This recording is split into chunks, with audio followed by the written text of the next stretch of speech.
নমরুদ যখন নিঃশ্বাস গ্রহণ করেছে, ন্যাংরা মশা নিঃশ্বাসের সাথে সাথে নমরুদের নাকের মধ্যে প্রবেশ করেছে। নাকের মধ্যে যখন প্রবেশ করেছে, মাথার মধ্যে চলে গিয়েছে। মাথার মধ্যে যে মগজের মধ্যে বসে, মগজের মধ্যে কামড় মারতেছে।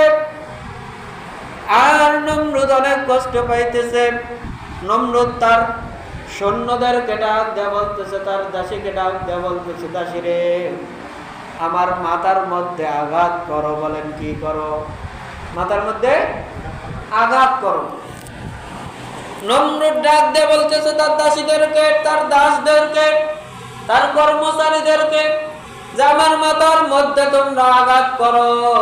আমার মাথার মধ্যে কি যেন কামড় দিতেছে। নমরুদের দাসত্ব, নমরুদের কর্মচারীগুলো নমরুদের মাথার মধ্যে বাড়ি দিতে থাকলো। যখন বাড়ি দেয় তখন মশা কামড় দেয় না, কিন্তু যখন বাড়ি বন্ধ হয়ে যায় তখন আবার মশার কামড় শুরু হয়। তার মানে হইতেছে যখন মশা কামড় দেয়, মশা কামড় দিয়ে যখন ক্লান্ত হয়ে পড়ে তখন মশাটা রেস্টে নেয়। বলেন কি নেয়? রেস্ট নেয়। যখন কামড় দিয়ে ক্লান্ত হয়ে যায় তখন মশা রেস্ট নেয়, একটু বিশ্রাম নেয়, যে বিশ্রাম নিয়ে আবার আমি নমরুদকে কামড় দেব নমরুদের মাথায়। যখন মশা রেস্ট নেয় তখন নমরুদকে ভালো লাগে, আর তখন ওই সময় তার কর্মচারীগুলো তার মাথার মধ্যে আঘাত করতে থাকে।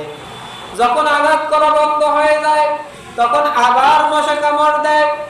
এমন করতে করতে হাত দিয়ে বাড়ি দিতে দিতে যখন সহ্য হয় না, নমরুদ এবারে ডাক দেয়া বলে, হাত দিয়ে বাড়ি দেওয়া বন্ধ করো, জুতা দিয়ে বাড়ি দাও। বলেন কি দিয়ে?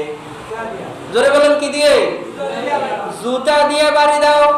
যখন নমরুদকে জুতা দিয়ে বাড়ি দেওয়া হলো, তবে আমরা যে জুতাগুলা পরি এই জুতা, আমরা যে জুতা পরি এই জুতা নয়, তখন ছিল কাঠের জুতা, যেগুলোকে আমরা খরম বলতাম। কি বলতাম? খরম বলতাম। এই খরমের জুতা দিয়ে নমরুদের মাথার মধ্যে বাড়ি দেওয়া হয়। নমরুদ শান্তি পায়। এইভাবে একদিন, 2 দিন, 3 দিন, 1 মাস অতিবাহিত হওয়ার পরে কর্মচারীকে ডাক দেওয়া বলে, সাধারণ লোক, ও কর্মচারী রে, তুমি নমরুদের এমন একটা কর্ম পেয়েছো, তোমার যে মালিক তাকে তুমি জুতা দিয়ে মেরে টাকা ইনকাম করতেছো। বলেন কি করেছে? তুমি যে মালিকের টাকা খাওয়াছো তাকে জুতা দিয়ে মারাছো, জুতা দিয়ে মারা চাকরি পাইছো তুমি। এই কথাটা যখন তাকে বলা হয়েছে তখন সে একটা রাগ নিয়ে নমরুদের মাথায় এসে এমন জোরে একটা বাড়ি মেরেছে, নমরুদের মাথা 2 ভাগ হয়ে গেছে, মগজগুলো ছিন্ন ভিন্ন হয়ে গেছে। যখন কর্মচারীকে সাধারণ লোক ডাক দেয়া বলে, ও নমরুদের কর্মচারী, তুমি নমরুদকে জুতা দিয়ে মেরে তার টাকা এনে খাইতেছো, এই তোমার চাকরি? এটা কোনো চাকরি হলো নাকি? এই কথা বলার পরে নমরুদের কর্মচারী আর সহ্য করতে না পেরে জুতা নিয়ে নমরুদের মাথায় একটা বাড়ি দিয়েছে।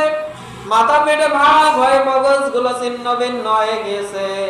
মগজগুলো ছিন্ন ভিন্ন হওয়ার পরে নমরুদ আরো আছে নাকি? কথা বলেন আছে? নমরুদ দুনিয়ায় থেকে বিদায় নিয়েছেন। ন্যাংরা মশা এবার ডাক দিয়ে বলে, আল্লাহ, তোমার দুশমন নমরুদকে আমি বিদায় করে দিলাম। বলেন সুবহানাল্লাহ।